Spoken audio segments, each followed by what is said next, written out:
If you're anything like me, you will need multiple cups of tea throughout the day. But what happens when the only cup you have gets broken? That could be a disaster, couldn't it? If I want another cup of tea, I'm going to have to try and fix this cup. But I do have an idea. Gaffer tape! Gaffer tape!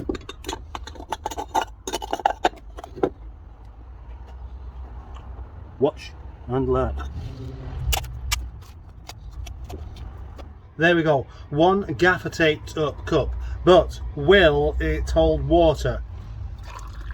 It is leaking a little bit, but maybe not so fast that you could drink your cup of tea quicker than it empties itself out.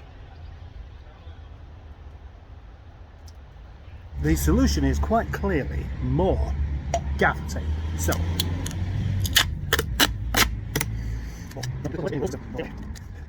yes, yes. Wow, look at that. I've actually fixed it with gaffer tape, almost. It's only running out a little bit there. Oh, it's run out a lot more. Much more gaffer tape.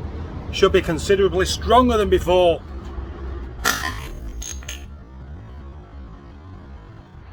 Okay, I think the solution is going to be a whole roll of gaffer tape, actually.